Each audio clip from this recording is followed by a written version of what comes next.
All right, we'll go ahead and get started. Morning, everybody.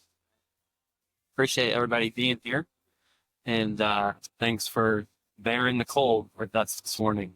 So, um, not on my right slide, it's a thing not working or whatever. But obviously today, I just want to give a high level recap of the senior living education series and kind of what we've been building over the past year basically, because this is our 12th one that we've had, and we started this back in January of this year. So we overall purpose of these seminars is essentially just to help equip, educate, and empower older adults so we can help families and themselves just make more confident decisions around a variety of different topics. So we've done, I'm not going to remember all of them off the top of my head, but we've done January was similar to this one. This one's going to be a little bit more in depth, but it was uh, downsizing, maybe easy to probably call it.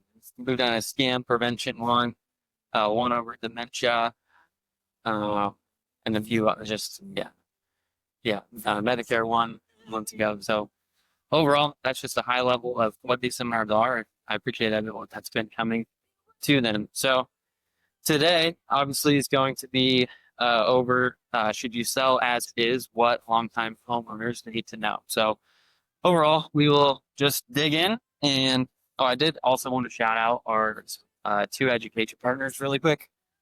Park Center Lisa with Park Center.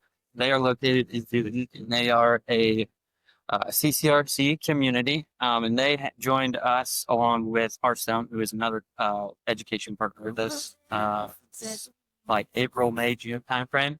And they do a very good job of helping us keep these seminars running, is helping they get a free right here as well. So I just want to give them a shout out as well. Also, Nancy, she has been helping me for 6 months ish. So thank you for your help and everything that you do as well.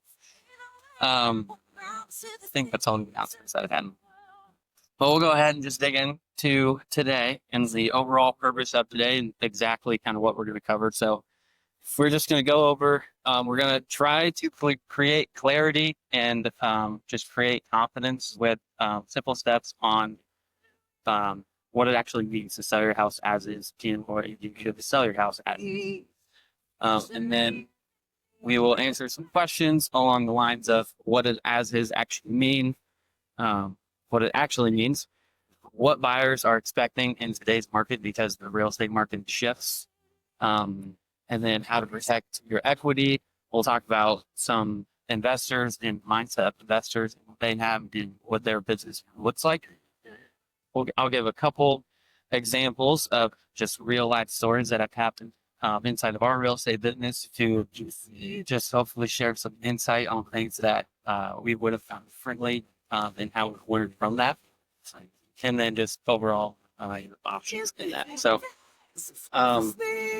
we will, hold on, there it goes. Ask this question real quick. So basically, I just kind of want to get to know the room a little. So I just want a quick show of hands. Who would consider themselves to be a long-time homeowner? Okay, so so now we'll kind of get a little bit more specific. If you have lived in your house owned your house or lived in it for more than 20 years, raise 30 years, 40, 50, 55, 60, 65, 63, 63. Let's go. That's awesome. That is really cool. Actually, that beats.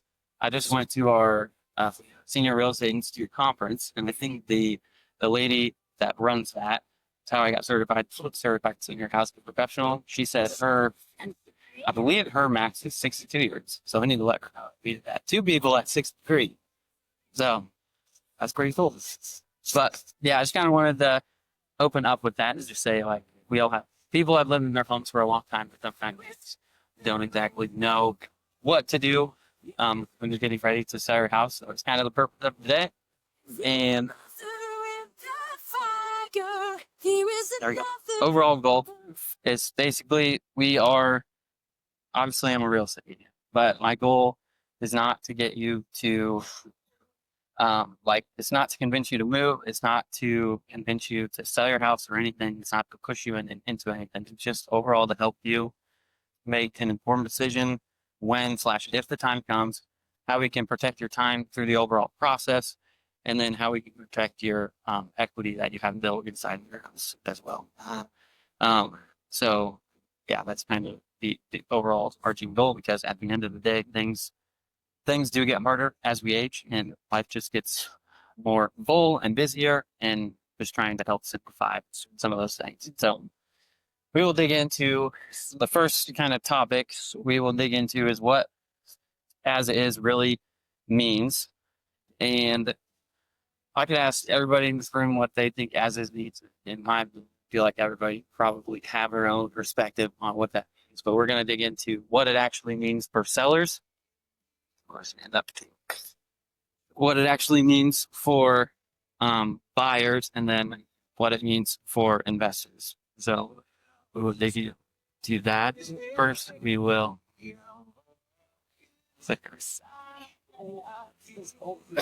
is cold. It's warming up. Maybe. There it goes. We'll figure it out, hopefully. So this is from the perspective of a seller, in that I picture yourself as a seller, step into those shoes. Like, I currently have my house listed and it's on the market.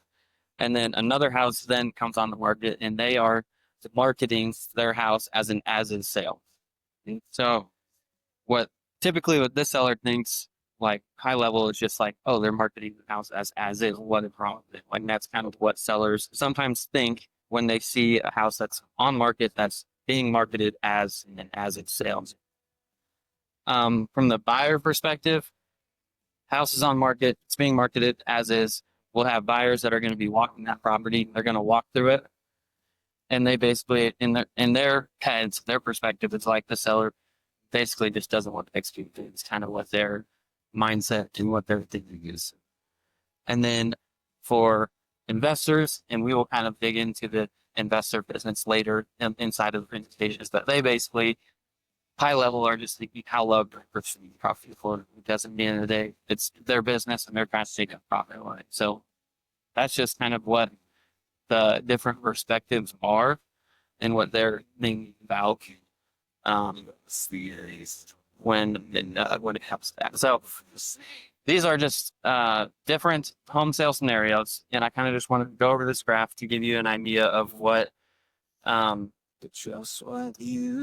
like where most people would fall inside of this graph. So basically we have three different categories essentially. We have completely as is, typical / average home, and then maximize / updated home. First, I'll basically dig into the as is part of it first, and then I'll go into a couple of examples on what it actually looks like, what an as is home actually looks like. So basically, as is, if you are putting your house on the market, it's being marketed as is, you don't want to fix anything, it's most likely that home is going to be in need of a significant amount of repair, a lot of outdated decor. It's not clean at all. It's not upkept. It might have a lot of just stuff in it, boxes, and like it's, for lack of a better term, like kind of hoarder. There's stuff everywhere. Picture that as like an as-is home. So it just needs a lot of work. A typical / average home is going to be overall mechanically sound, meaning your roof is not leaking. It doesn't mean that it's not old. Old is okay. It has the furnace is working, the AC is working, the water heater is working. So basically, all of just your major capital expenditures already in working condition, work for. There might be some outdated decor. Kitchen might be older. The bathrooms might be older. They might not be super updated or anything. And then the overall home is also cleaned and well kept. So that's what we would consider just like your typical / average home in today's market. And then maximize/updated would be just like what you see kind of on HDTV, if people still watch that nowadays.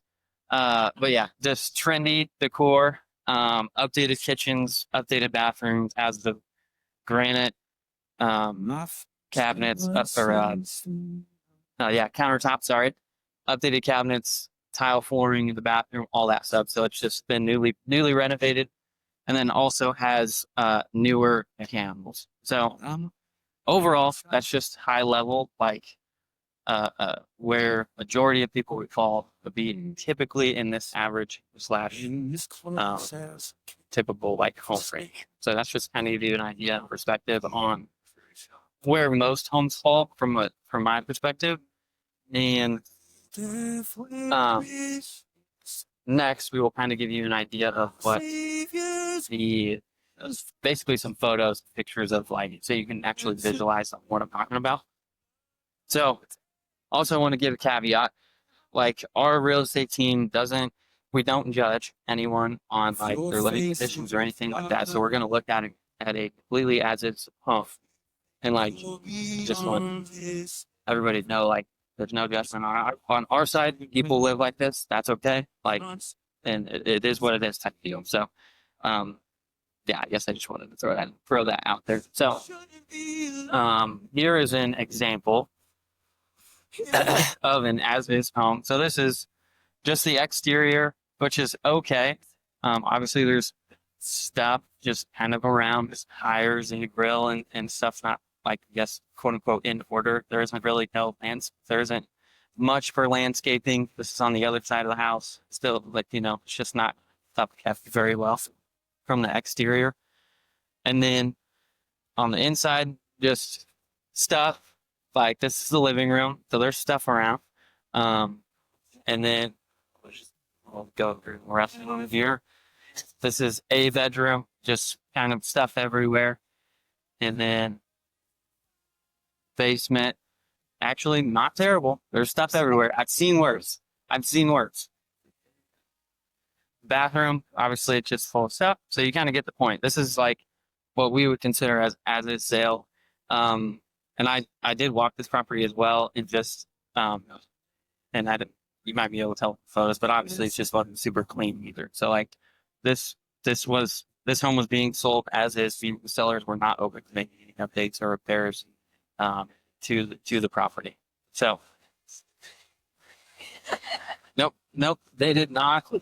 They did make. So I was not representing the buyer or seller on the situation at all. I know that they didn't clean out anything, and I most likely either an investor bought the house or first-time home buyer that was just, trying to look for a full house, like flip or something like that. Was kind of the scenario from that perspective. I know, like, if there's stuff everywhere in the house, investor will just offer the purchase as is, bring the dumpster, throw everything out.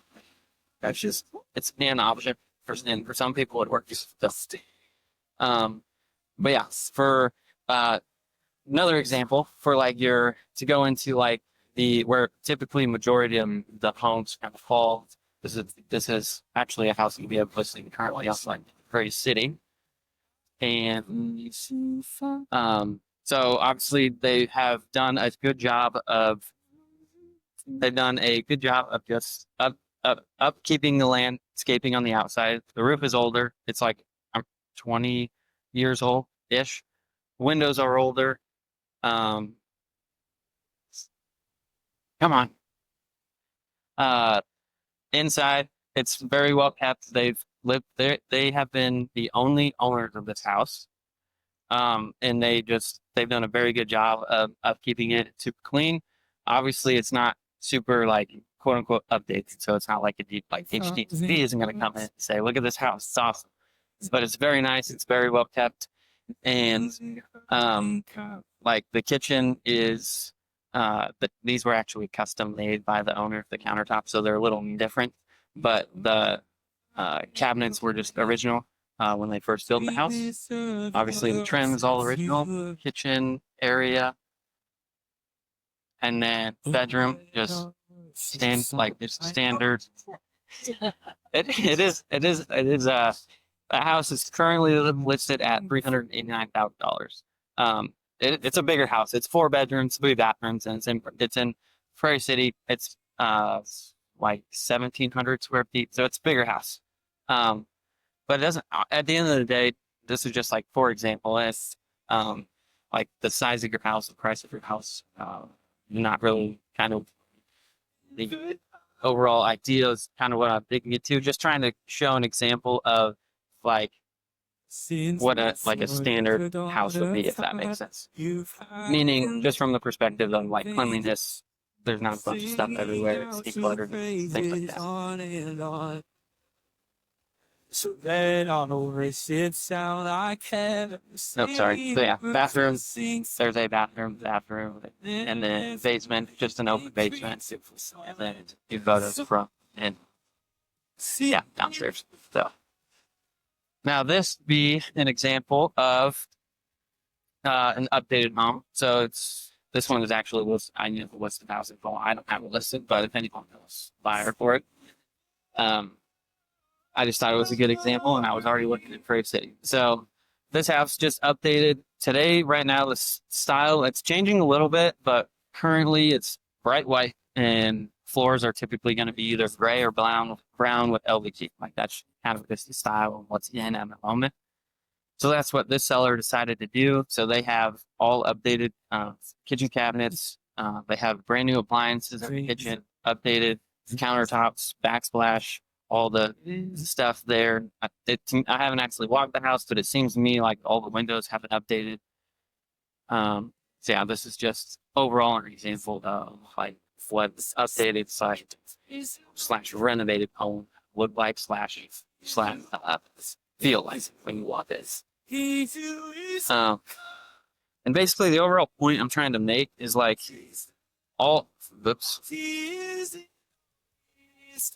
there's going to be a quiz.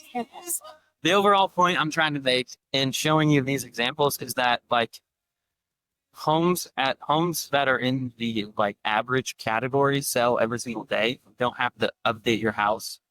Essentially don't have to put a bunch of money into your house in order for it to sell.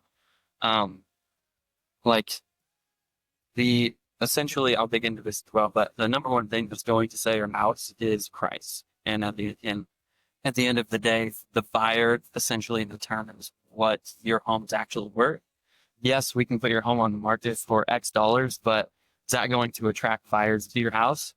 Like if we list it 50 grand above like what market value is, probably isn't going to attract anyone. But if we list it at or just above market or just below, it's probably going to attract some more buyers that way. So just an example, and just stating that you don't have to update your house to look like this in order for it to sell.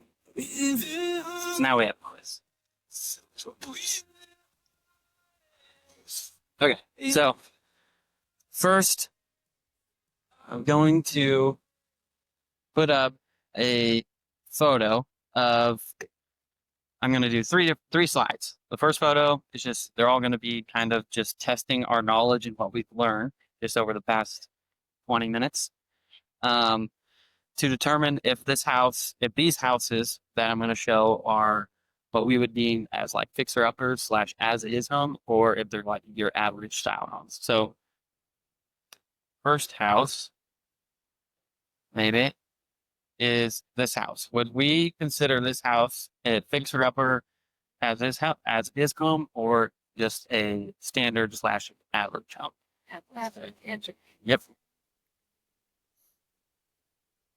Hey, so average. Okay, next one. What is this one? Yeah, so we would consider this one an average. It does have newer like hardware right there, but overall we would consider that one average. And then for this next one, we added in. So there's going to be 2 photos side by side. I want you to focus on the photo that's going to show up on the right side of the screen, and then we'll kind of explain later. But so 2 will show up, and then look at the one the left side.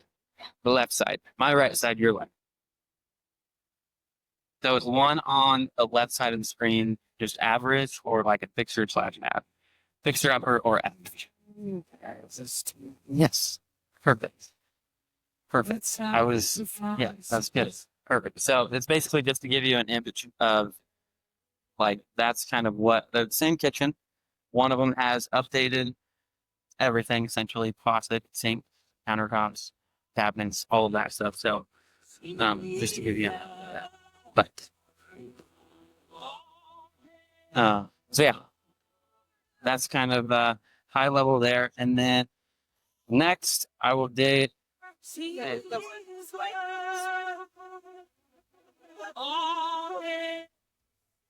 Yeah. So typically, overall, it depends on price points. The one on the right, I don't know what the rest of the house looks like, but you're going to get your best ROI on renovating kitchens and bathrooms. Like that's where essentially that's where folks I spent for most people's kitchen and bathrooms. And then, um, yeah, I will kind of dig into, just, kind of minor updates, things that you can do to your house to help it sell quicker. But yeah, like generally speaking, the one on the right will sell for more than the one on the left, but it doesn't have to like go through all the work. You can if you want to, like you can remodel your house if you want to make it look like that to have a better return on the investment. But overall, just stating that it doesn't have to be done in home still itself. Yep.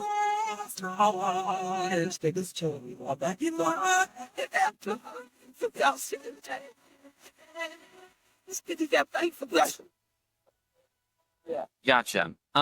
So that's all. See? Yeah, that's a good question. So essentially the question is like how long built outdated, right? Um, that's a good question. To probably say, honestly, things are moving a little bit more quicker now than they do still.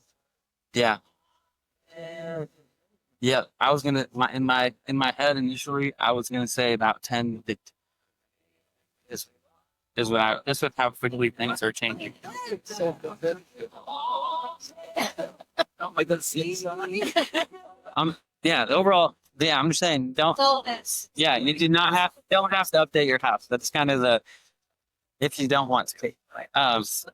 So yeah, we're just kind of, so now I want to dig into like investors, their businesses and why people exactly, sell to them and why homeowners decide to go that route.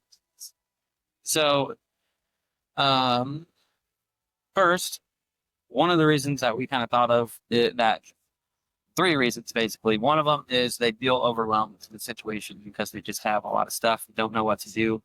Um, Second thing is they basically just need a quick sale. So there was a situation where I just talked to someone the other day.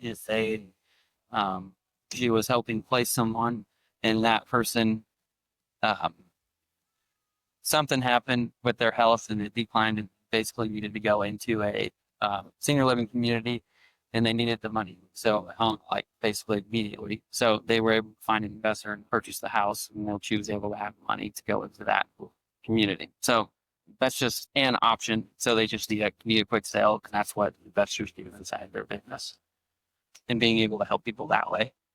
The third one is just honestly just being uninformed about like the overall real estate market and what's happening because it changes, and what average really means, and then what their home's worth, and trying to figure out like how to sell it, or die.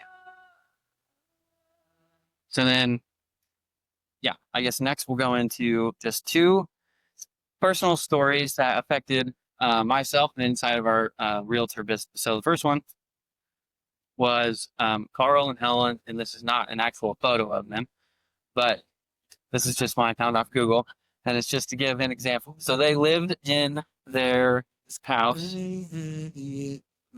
okay, I didn't give it back. So just for context, they lived in their house for, I want to say it was 52 years, but I could be wrong. It was a while.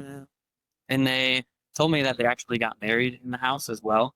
So they had built a lot of just memories and things that had happened involved inside of the house. So there was a lot of memories and emotions involved with that they did. So their house sold. It was over the summer-ish. It was in Colfax. This is the front of their house, for example, and I kind of just wanted to go through like what the conversation that I had with them, or our team had with them, and why it was.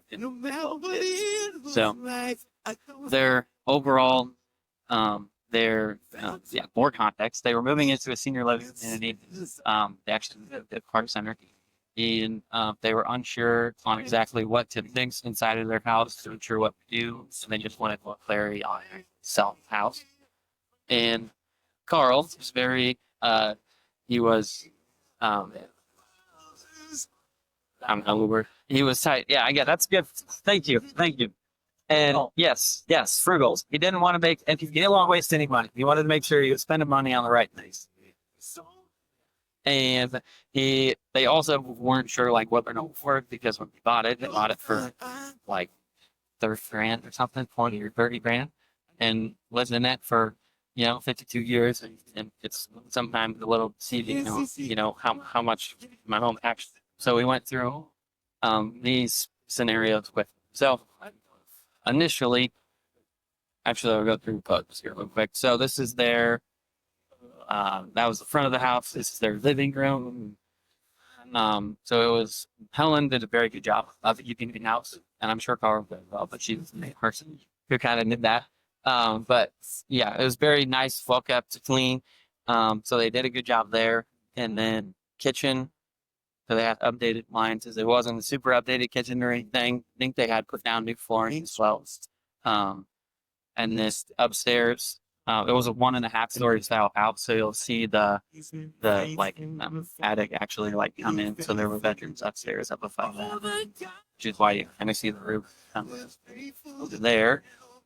I'm gonna figure this bigger out eventually. There's just another bedroom.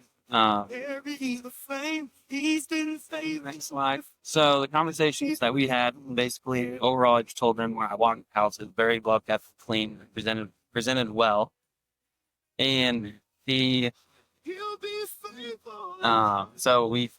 did not recommend in their situation. I did not recommend them to make any major updates or anything to the house. So there wasn't really a need in that situation to actually make a full renovation, and kitchen, some more bathrooms. And then they essentially made minor touch-ups to the home. So the touch-ups that we made to the house that we recommended was painting the house. So they did paint basically the living room and then all 4 bedrooms that were upstairs, painted it bright white. And overall, that just makes it feel like lighter and brighter inside of the house. They updated the light fixtures on the upstairs, just to help make it look a little bit more modern. A tiny little detail that I always like to point out is like updating light switches and outlets to bright white. Because if you're gonna paint and you don't update the outlets and light switches, and they're left as like almond color, it doesn't really flow, or it just kind of feels weird a little bit. So they updated those as well. And then they did after they kind of went through those touch-ups, they did just a final deep clean on the house. And then that's when we listed them for them. So those were the like touch-ups that we made. Get rid of, I would say, I would say, personally, like, I don't think popcorn ceilings affect if a buyer is going to purchase a house or not purchase a house. If the home hasn't been painted in a while, it probably wouldn't hurt to paint the ceiling well if you're going to paint the walls in general, but just to help make it a little bit more cleaner. But overall, I don't think there's a need to actually scrape popcorn ceiling off the lid. Like our house that we live here in Monroe, like we just left it painted up right. We left it. But yeah. Yeah, and yeah, it is a mess out as well. And then basically we also had the other conversation with them about how to price the house, and they were able to. I ran a CMA for them to compare to market analysis, so we looked at all of them, both back and side, or 1.5-story style homes. gave them a recommended value range on it. And then they essentially were able to take from there the price directly from the market and see a full price offer after that. So one of the things that I did want to point out for their situation was it helped them a lot in that they were able to move first before actually putting their home on the market. And you don't have to move in order to sell your house, but just for their situation and how things were just moving along with them, they were able to move before putting the home on the market. So they actually moved into Park Center, moved into their apartment there. So then they were able to figure out exactly like the space that they were living in. So they could figure out how much, like what all they could bring with them. So they figured out everything that they could bring with them, brought it over, and then their daughter was very heavily involved as well. She worked on getting everything else out of the house. And with that, it kind of helped them detach from their stuff, but then be able to move out first. Because if you're living in it and also getting rid of stuff, there's just like a psychological barrier there a little bit. So it just helped the overall process of handling the stuff. So that's one thing I wanted to point out there inside of that story. So that second story that I kind of wanted to touch on was my grandparents' home. And we basically were asking the same question, was Carl doing? So from a little bit of different context. So my grandparents passed away, and then we had to put their house on the market. And I had just doing Realtor. So I was fresh, I guess. And there was, after learning the, I guess, quote unquote, right way to do things, there were some things that when I was reflecting back on it, so I was like, oh yeah, we should have done a lot of things different. But so I wanted to kind of point those things out. Some things that did go right with the sales, and then some things that not necessarily went wrong, but could have gone more smoothly, I guess. So to give some overall context, this was the inside of their house. They live in Winterset. Basically, it was they did new updates like just backslash on the kitchen, updated countertops, the cabinets were the same. They had a fireplace in there, carpet, things like that. So it's nothing. I mean, the full flooring. Nothing. They didn't really do any major renovations to the home while they were living it. But like, did you see anything new lights and everything like that? The basement, they didn't touch it. It was old original carpet. And then, yeah, just kind of living room area. So that's kind of the context in what their home looks like. And garage, just stuff in there. And then, okay, so I just wanted to give a little bit more context about like who's involved and how the conversations happen, things like that. So obviously it was myself as a realtor, and then it was my dad and then his three other siblings. And thankfully all the siblings get along. They all live semi-close within an hour of the property. So it was easy to handle things that way, and also felt that for the most part everybody got along and stuff is along, all that. So basically, yeah, we all wanted to honor grandma and grandpa's story, stay unified in the whole process of selling the home. And then myself, and then my dad, and then my Teresa, kind of came up with a plan on how do we get rid of the stuff that's inside the house. And this is an option. This would be more of a cheaper option / DIY option versus if you hire a food manager. But this is something that we did. I thought it was kind of a fun way to get rid of stuff / what we did. So we played what was called the sticker game, what we made up essentially. So we basically, each family got assigned their own color, and then you had to basically write your name on the sticker. So you would, you each got your own stickers, write your name on it, and then you got to walk around the home, tag anything that you wanted. then you had to make sure your name's on it, obviously. And then we set a hard deadline on, okay, you have to walk the property done on this day, this time. If you're not, then you're essentially out of luck. So then if 2 or more names were on an item, each person would get 1 bid, and you only get 1 bid on the item to like purchase it. And then if there was only 1 name, obviously you got it for free. If there were 2 names, then you had to purchase it, and the highest bid won. And there's no back and forth, no arguing between cousins. So that's kind of how that piece worked and how we were able to get rid of some items, and it worked. It worked fairly well, I would say. The So then, that's, yeah, I guess that's one thing that went well on how to get rid of stuff and DIY. So these are some things that I wish I would known / done differently at the time. So we did hire an estate company to come help, but they never showed up, and they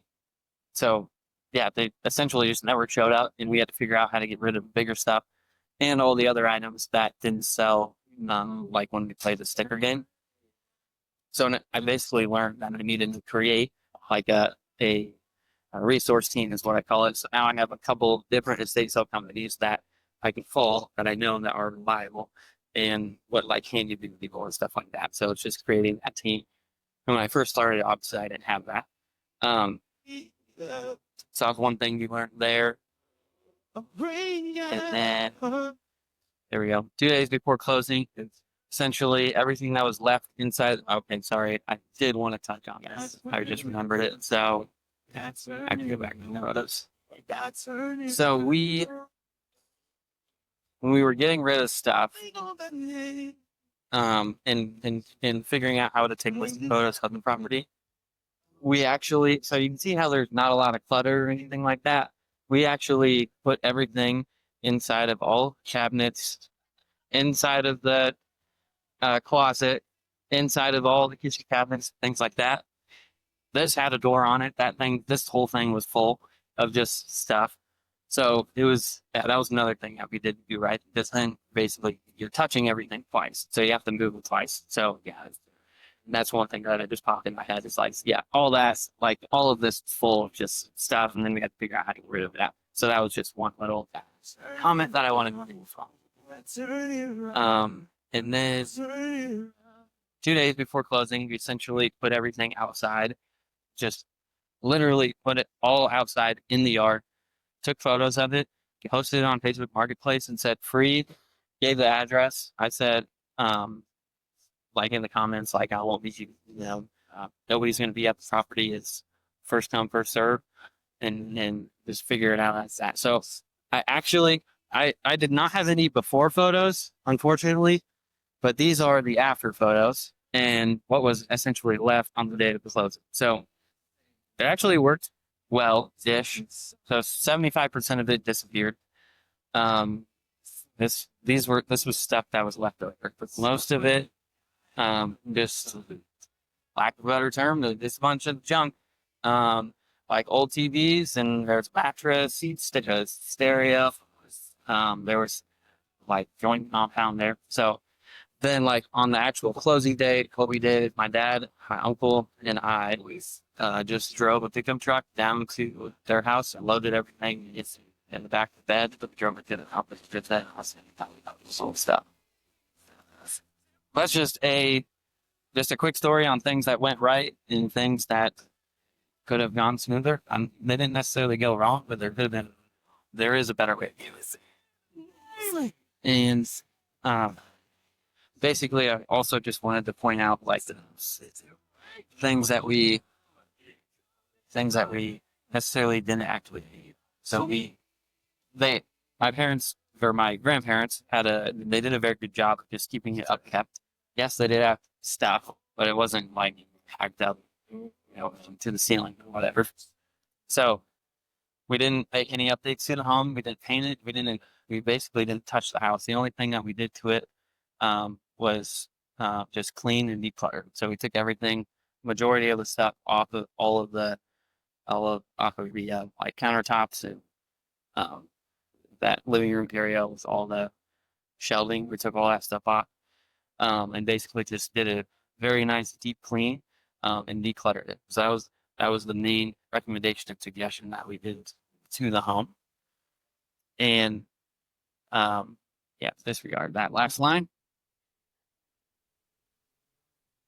So, and then lastly, kind of like I said before, overall price, we priced it according to the market. I think that, I believe that sold within 30 days of where we priced it. So it did end up selling. That's just a quick story. So then, yeah, I guess overall, just two quick stories about our experience and kind of things that we've learned and how we would recommend doing things differently. Yeah, so I guess switching topics, gears, or yeah, I guess in terms of that, now we're going to talk about the top questions that we get asked, or that our real estate industry gets asked. So, and we've kind of already been asked some of those here. But it's, what should I fix, if anything? Do I need to update anything before I sell? Should I fix anything, or is it a waste of time? Will my home sell as is? So overall, what actually matters, I kind of touch on this a lot, but most, not most, sorry, I shouldn't put most in there, but some seniors do update their home boards. They actually need to. And overall, we just want to try to focus on safety of the home, cleanliness of the home, and the overall just mechanics, and making sure that they are working in that they're working in proper condition. So first, I wanted to touch on like safety and what I actually need and what that means. So when buyers are touring properties, some of them, there's different ways buyers can purchase them. Typically, it's cash or just like traditional bank financing. If they're purchasing cash or a home loan through a bank, they essentially, there isn't anything like code that says you have to bring your house up to these standards in order to sell. Like if there's missing handrails or things like that, the buyer's getting cash or a conventional loan. Those things technically, legally, those things like don't have to be updated. If they're purchasing with a loan type that is FHA, USDA, or a VA loan, those loans essentially they do their own home inspections, is what they would call it. And they basically are going to be looking at essentially the safety items, meaning they're going to be looking for those missing handrails. A lot of them look for peeling paint, and things like that. So if we are going to market your property to buyers that are going to have those loan types, then we would want to feature it on those safety items. So that's one thing we wanted to touch on, because there'll still be pointed out inside inspection. That's done by whoever is chosen. Second thing is just cleanliness. I highly recommend spending money to deep clean your house before it's listed before buyers are touring it. And like the money that the depending on the size of your house, is things like that, and spend, I would say, cleaning is probably going to be $250 to $700, depending on the size of your house. It's kind of all depends there, and it also depends on like how well houses have kept. If they're going to spend more time or not. But highly recommend just deep cleaning your house, because when buyers are walking it, they're going to have the perception of if it's not clean, they're going to think, oh, this house isn't clean. Maybe they haven't kept the furnace or the AC, or like just other things might not have been kept well. But just take the time and spend a few $100s to get it deep clean up front, and perception of it. And then the last items, I kind of touched on this before in the earlier side, but just making sure that some of the mechanicals are actually working doesn't necessarily see that they have to update. So making sure your roof isn't leaking or anything like that. It's okay if it's older. I'm not saying you have to update, but you don't have to get the motor bill. So just get it here. It's not. leaking or anything like that. Same thing with the furnace. HVAC is furnace and AC. So just making sure those are both working. Obviously, wintertime right now, you can't really test your AC unit, but just making sure that it was working. Spring, summer, water heater, making sure that's working as well. And then, yeah, I kind of have pointed this out. Base Mountain, you don't actually have to remodel in order to sell. And then, the overall,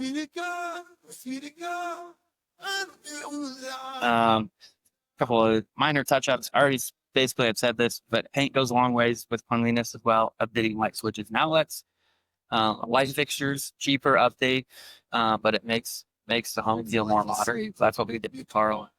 Helen's house is we updated all the light fixtures in the upstairs bedrooms to just not those lights specifically, but just more modern light, and those are maybe $20 a piece or something like that. Actually, does that maybe it's just you to update it. Also making sure all the light bulbs are replaced and working. Making sure there's no loose knobs, big faucets, stuck doors, or anything like that. So, yeah, it's basically the overall goal is just to try to get your in for the actual remodel of the house, because it can add up to a remodel. It's a lot of energy. It's quicker with your mind and so at the end of the day, kind of like what we've already said, Price does a lot of the heavy lifting on that side of things. So, yep.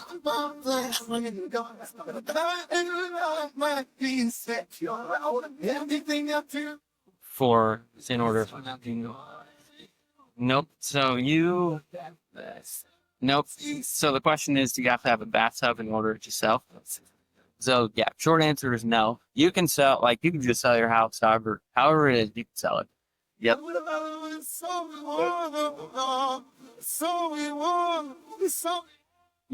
Yep. So do you have to have a egress window? So you do not have to have an egress window in a basement bedroom in order to sell. Basically what an egress window does for you, if it's in the basement, it just allows you to market the property as having an extra bed. So if you have 3 bedrooms upstairs, 4 downstairs with an egress, the home will be marketed as a 4-bedroom house. If you have the same house without an egress, it would be considered a 3-bedroom house. That's how it works. And the reason for that is technically a bedroom has to have, for it to be considered a bedroom, has to have 2 exits. So some people say it has to have a closet to be considered a bedroom, but it has to have 2 exits. So that's why the egress then makes it a bedroom. From my understanding, it does not have a closet to be. Yep. Yep. From what I've learned, I believe it does not have a closet. Yep, just 2 exits. And that's how I would. So that for example, if you have a house, I would market the property. If you have a house, there's a basement, it has egress, obviously in the door to get into it, but doesn't have a closet, I would still personally, I would market it as whatever. I would count that bedroom as a bedroom, the traditional bedroom. Mm-hmm. Yep. So, yeah, good question.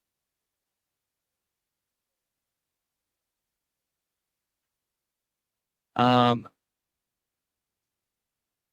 I was very specific. I probably would have to see it. I would probably say you could still consider it a bedroom if it's like a doorway, but if it's more of like an open space, I probably would. More so just like how it feels.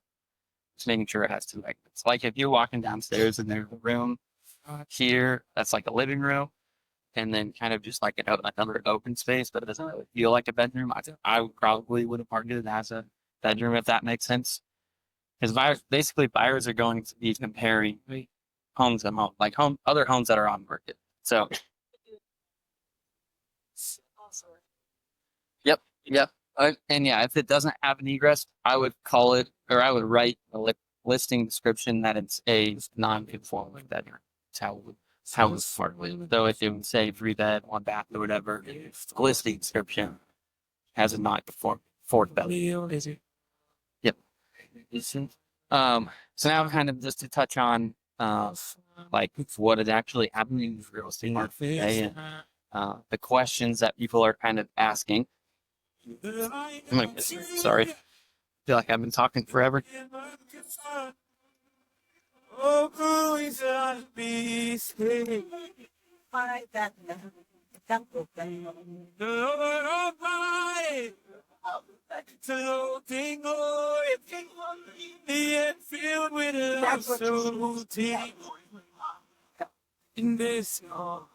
Yeah, yeah, I would say yes and no. I I have a buyer right now that just under contract on a house, and it is not updated, and it's very outdated, things like that. You knew like that's you.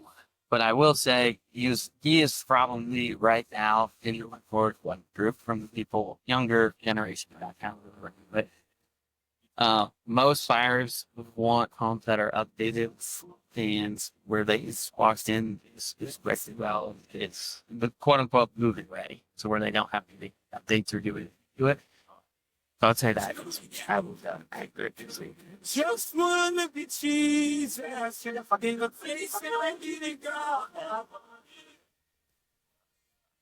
Just depending on it depends really just on overall condition. If it's really not good shape, I would recommend to place new handies. It's kind of just property specific, but yeah, carpet floor, just flooring goes a long way. Yeah. Um, but yeah, touching on just questions that some sellers are asking in the real estate, how the real estate market's doing essentially. So how do I know what my home's really worth? What price should I list my home? So it actually sells, and then does the pricing change? I'm selling as is. So first, I would just want to touch on like how do we actually determine what the value of your house is? So obviously, the saying is location, location, location. We've all heard that before, and it is true. And I always like to make the example of like if you, uh, rough example, if you were to pick up a house in Monroe, just a standard, not updated, uh, 3 bedroom, 2 baths ranch or whatever, picked it up and moved it to Pella, that house is probably going to be worth roughly like 50 to 100 grand, just because solely based on updation. So, uh, yeah, the overall, basically your neighborhood is what's going to determine the overall value range of your house and the other homes that have sold in the last. So we always look at what homes are currently on market, what homes have gone pending in the last 30 days, meaning they have gotten an accepted offer on their house, and then what homes have sold in the last 365 days. And that's kind of how we look at in terms of value range of homes. And for, I guess, since we're over ZM area, the urban borough, I always use for our CMAs, comparative market analysis, to determine what your home is worth. We always use the PCM school district, basically because there's not enough homes that have been sold in the borough in the last 365 days, more than on market. So we pull in homes from pricing as well, then they're in the same school district. And we always try to put ourselves in buyer's shoes, and we're thinking that if people are going to be looking at well, not all the time, but most likely also would. So that's why home pricing. Well, overall, just another thing to note is buyers are just when they're walking the house, looking at different homes, they're comparing the overall condition of the house, not actually thinking about your memories your memories that you made in the house, things like that. Because sometimes when we think about we, all the memories that we made in our house and things like that, and or the fire that do the same thing. They're not really thinking about those things. They're just looking at the overall what's the price of the house, what's its condition, and then basically after they move in, what we'll start thinking about all these memories. Yeah. And then overall, we're just looking at cleanliness and functional, and just making you aware that those clean and functional, in my opinion, does keep with overall updated homes. Meaning, like, kind of like what I said before, having on, yes, is like you don't have to do a full remodel for yourself. It's just clean, functional, mechanicals are working, and things like that. So they do compete well on the market. And, price overall, number one factor that determines how fast or how slow your home might sell for. And then how we determine the pricing of your house. So overall, and I'm was a lot. Yeah, like that's a lot. We basically are going to determine the value range. Out of that, run a CMA, look at other properties, look at those 3 items. That's kind of how we determine value, overall value range. And then we basically, when we are having a conversation with the seller, we say this is like the value range of your house. These are the comparable properties. We print out all of the properties so you can see the prices of them, photos, and things like that. And then we're not telling you what you have to list your house at. You can list your house at whatever you want to. It's just here's the range that we think it would sell at within this set time frame, essentially. So yeah, and then if we have handouts on there, and if we have more over there if you want them after, but these 2 handouts are essentially the 2 conversations that we have with our sellers. So this actually is the 4th page that comes in our CMA package. So before this, it's essentially all the comparable properties and things like that. It's just overall stating the first 30 days of putting your house on the market is most critical, because that's when most buyers are actually going to see it. When it's posted online, it goes on all of the Realtor websites. So it goes on Zillow, Realtor.com, and then our team also posts on Facebook Marketplace, just give it some other ways to attract more buyers to it. But yeah, basically, right when you come into the market, that's when it attracts some of those buyers and has some of those eyes on it. So that's why we don't want to try to price it correctly for the market, so we're not working against ourselves in that instance.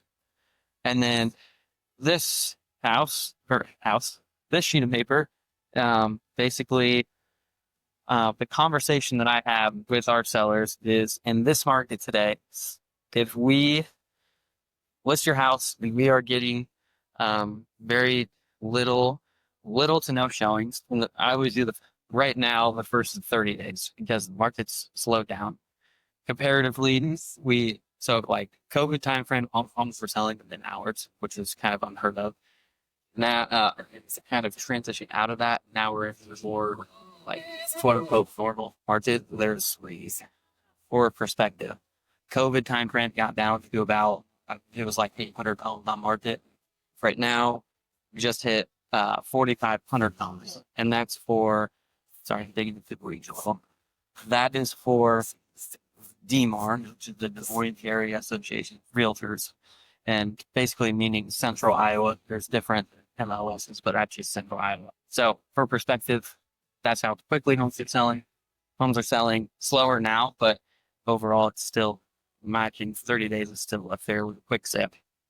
That's just the number we're using right now, because that's where the real estate market's at. So if within the first 30 days, if we are receiving like little to no showings, we would have the conversation of, okay, we might need to look at what it would look like if we've gotten any feedback from any buyers that have bought the homes, listen to their feedback, where they tell us. If we haven't gotten any showings, the number one thing that we can do is reduce the price. Once we do that, this kind of goes down the lines there for these, essentially the fish on hero buyers, and we're trying to just attract buyers. So if we then reduce the price, we're getting showing but no offers, and people close, but just essentially not quite there. So then it's basically just kind of restate that prices overall the thing is the sell price. So that's kind of the conversations that we have with our sellers there. Yep. Spring and summer for sellers is typically the best time to buy. Or sorry, list. Best time to list is going to be March and April because it's kind of a laggy indicator. So if you list in March and April, it's that thing in it's well, but I'll go into it. Your uh essentially the time frame on when you list your house to get an accepted offer to get your home to actually close is it varies, but typically around like 30 to 60 days. So if we list in March, your house probably isn't going to sell till April, May, or June, just depending on overall time frame. And if you look at the stats, that's basically when you see the home sales tick up, uh, like March, April, May, June, and July, because people are starting to work in that time frame. Also, Midwest market is just cyclical, so we always see um, uh, the overall supply typically increases in wintertime, and then in spring and summer, it declines because more buyers are stepping into the market wanting to buy homes. So not a lot of people want to move in winter, so there's always less demand. Which for buyers, it's a good time to buy in the winter because typically that's when you can find the best deals. Um, because no one wants to move or sell in winter time to it. So I actually might get it. Timeline, just take cat. So I guess I'll go into this here a little bit more. So how long does that whole process actually take? I kind of touched on that, but we'll go into a little bit deeper here. What do I need to do before selling is what happens after I'd accept an offer. This as is meet what does as is inspection, how fast do I can make decisions? So just want to touch on it really quick. Then we will get things wrapped up. So how long does the actual process take? That question kind of varies. Depends on where we're starting. So if we are just meeting, if you're not in a rush to sell and we are just meeting, my first recommendation is clean, declutter, do those minor updates, and that could take a week. It could take 4 weeks, 5 months, 6 months, a year. It could take however long you want it to take. If you can time it right to be able to sell or to be able to list your house in March or April, that's what I would recommend.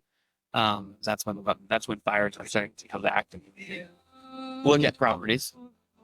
So there's that piece of it. And then so once you actually list your home on market, typically it's going to take 30 to 60 days right now to get an accepted offer on the property. And then once you actually get that accepted offer, it's going to take roughly 30 to 60 days to close. So there's a couple 1 to 3 months in there. It all just depends on the timelines, how quickly buyers close, things like that. Lots of little details, but high level, that's kind of what it actually looks like there on how short slash long. Okay.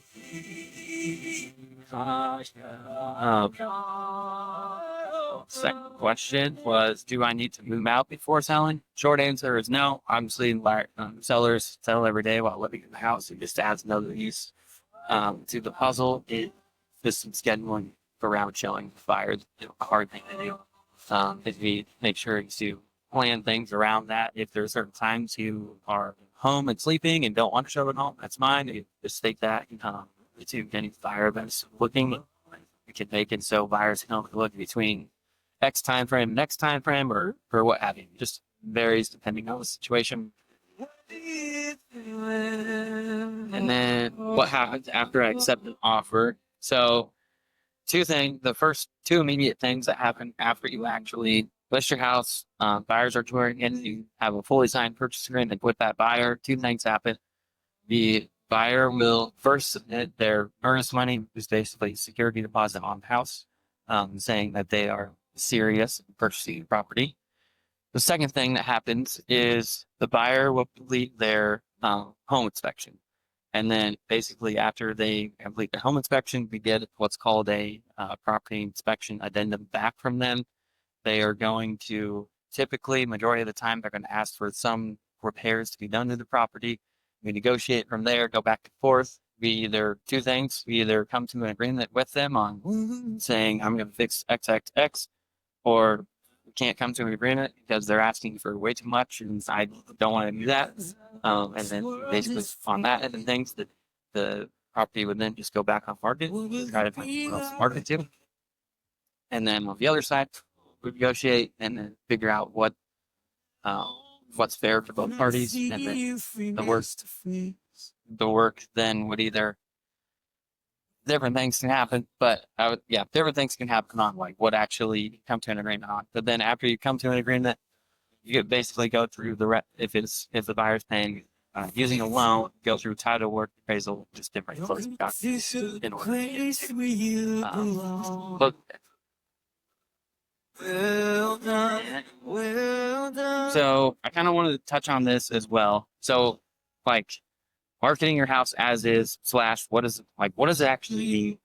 So for so if we are marketing your property, if we are saying that it is an as-is sale, that's basically telling the buyer that you are not open to any concessions, essentially, if they do a home inspection. The buyer is allowed to complete a home inspection, and basically inside of our purchase agreement, it states that they are allowed to have a home inspection, but they can't negotiate, come back and say, I want these items fixed. It just allows them the opportunity to essentially back out of the property if they find something like major that pops up that they don't feel comfortable with purchasing the property. But on the sell side, basically marketing the house as is, this allows you to not have to fix anything. So there's no air list or back and forth from that perspective. I guess to touch on it as well, thinking back to the graph that we had earlier at the beginning where it had like the completely as is over here, typical home. My recommendation would be, unless your house is sitting in like this as is section, I 90% of the time would probably recommend that we don't market your house as an as is sale. Basically because it's going to this.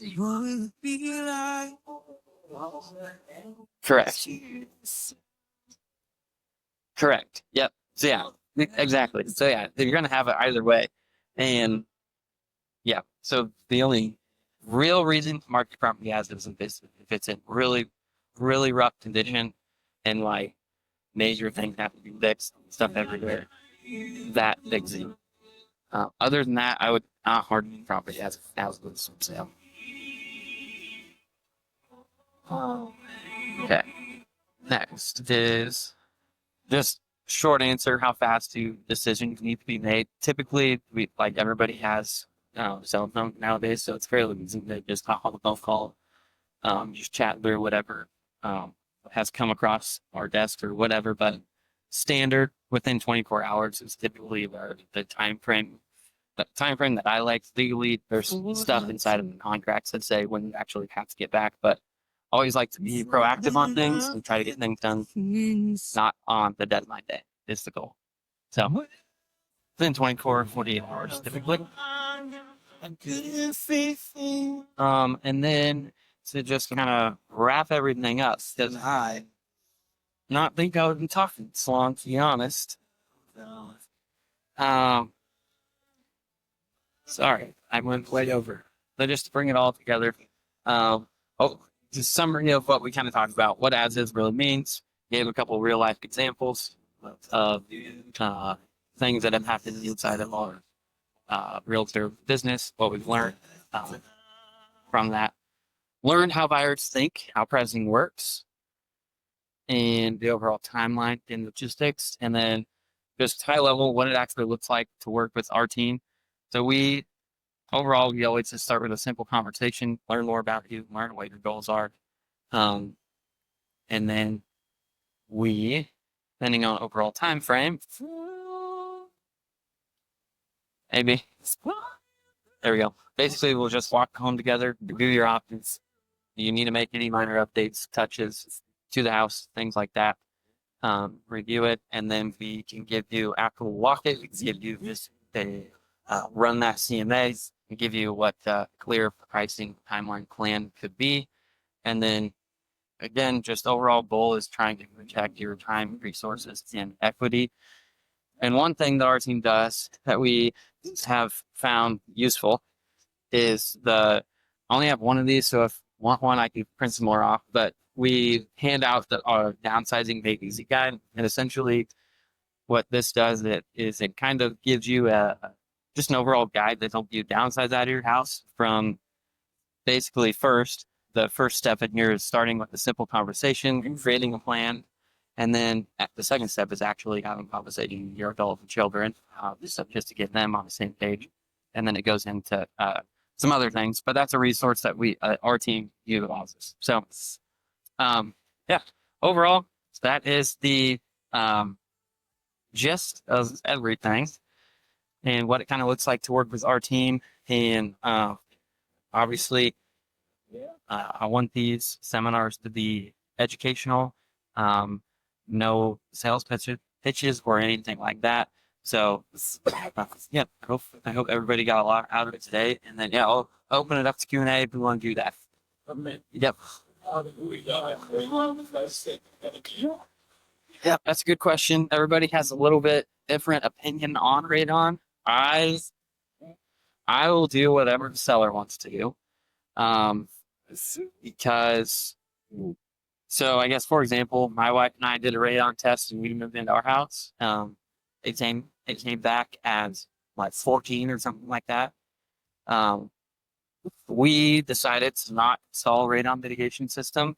Main reason was because that first the test done in the basement. It's an unfinished basement. We aren't down there often, and we're not living down there.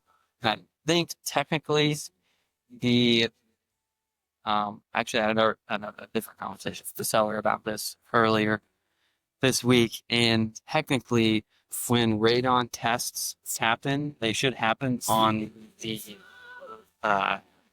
like the level, the lowest level of the house that's going to be like lived upon. Can't think of the right term for this, but yeah, the most flippable. So like if it's down in unfinished basement, like guessing can tell you where the radon is at, but if you're living down there, I didn't install a radon mitigation system, but yeah, as from a seller perspective, there's always the option to ride out there depending on the cord.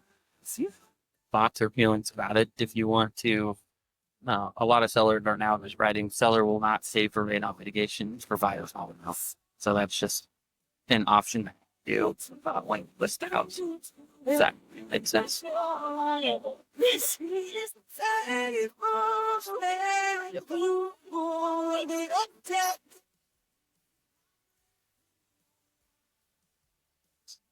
To have a radon mitigation system? Yeah, I mean it's another amenity and it makes buyers feel more comfortable.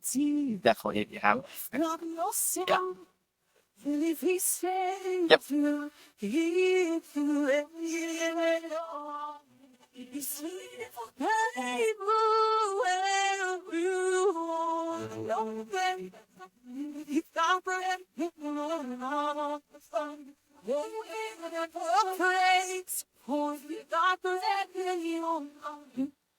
So, first question on the home warranty.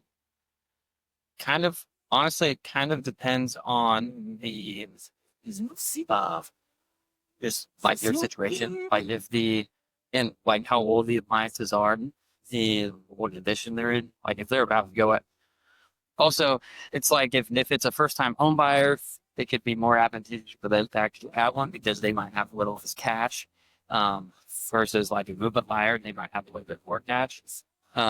Also, it would kind of also depend on price point. I think it would be more advantageous to have a home warranty place on a lower price point property areas like probably 300 and up, just because typically you're going to have buyers, not to stereotype or whatever, but typically with the lower price home, they're going to have less cash on it. So it might be more advantageous for them to actually have the home warranty on there. I don't think I don't think I've actually had a seller as of yet with one on their property. It's like when we actually list it, but it's an option. And I think Yeah, actually, the house I just went under contract for leaving. I was home work, the buyer it was advantageous for him because it was a lower price point out. So that was his situation. So, and then, uh, sorry, second appraisal. Um, is it advantageous? I would say, I mean, yeah, it's not going to hurt anything. You will have to pay for that appraisal if it's done by a bank. Um, I don't know what that costs. We do ours. Yeah, we do ours for free. But yeah,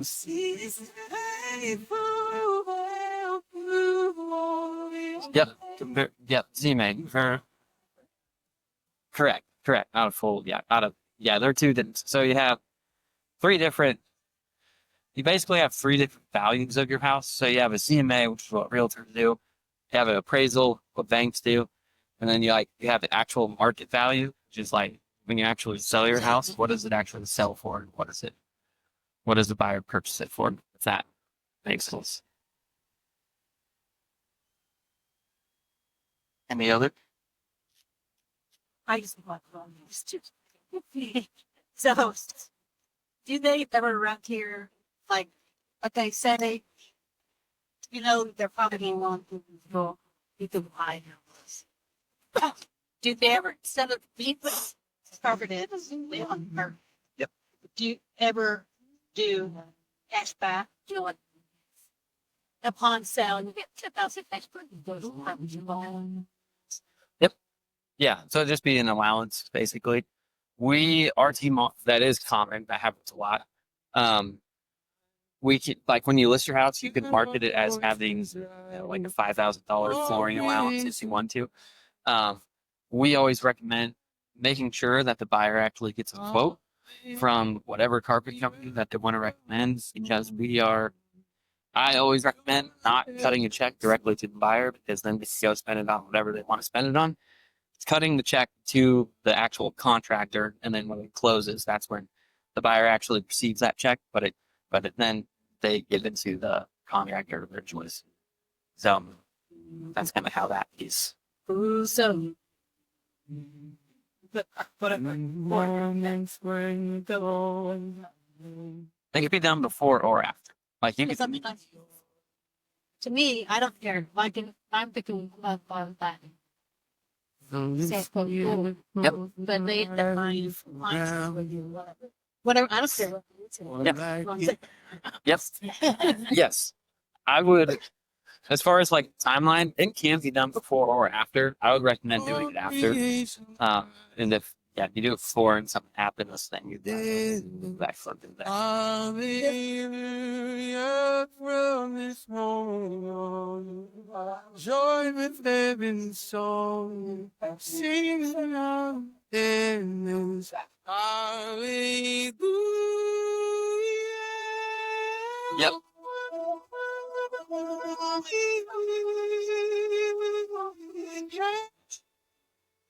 Yep, it does at sometimes. It depends on the loan type.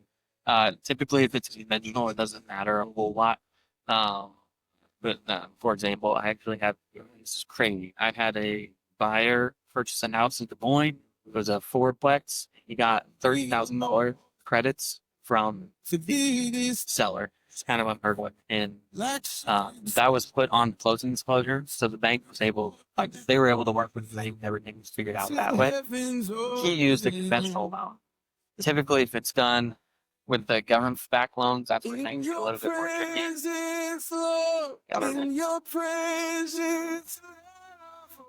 If that is the case, then I would recommend that you just kind of have it outside of closing. So then that is basically that join with heaven's song, singing out in heaven. Yep. So yeah, you could have the sing. There's nothing better. Correct. Yep. There's nothing better. There's nothing better than this right now. There's nothing better. There's nothing better.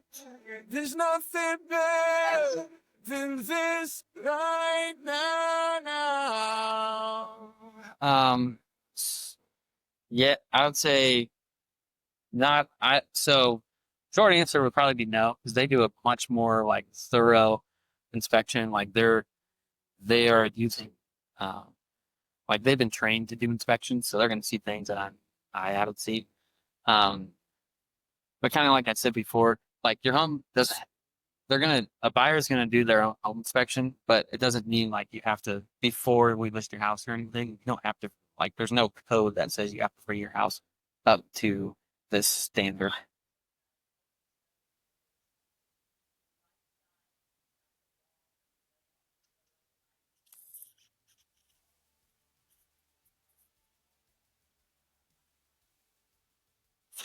If the buyer is going to be using FHA loan, USDA, or VA, they're probably going to point that out. If they're using cash or conventional loan, it won't matter unless the buyer cares about it and they ask you. The only way. You can still like, yeah, you could still definitely with it missing that. But if we have a buyer that comes in with FHA, USDA, or VA, it'll be pointed out and we'll have to get fixed. Yeah. Why? Cause you're good and you promise. So, sounds good. Any more questions? Probably we'll wrap things up here. Yeah, I just want to thank everybody for coming. This was and you have to, if you have to leave, no worries. You can get up and leave. But I just want to thank everybody for coming. This is the 12th one of the year. So we are going to continue doing these going forward. We just planned out the next 6 months of seminars. And they're always going to be on the first Thursday of every month, except for this January, because January first Thursday this January is on the first. So I pushed it out because we will not be home. And we're going to do it on the second Thursday. But this coming one, they're scheduled around somewhere. But this next month is going to be on the psychology behind letting go and talking through letting go of your stuff. So, and how that actually can work. And then, February through June's planned out. All those topics are planned out. So, yeah, I just want to thank everybody for coming and have a good Christmas. And I hope you all have a Thanksgiving.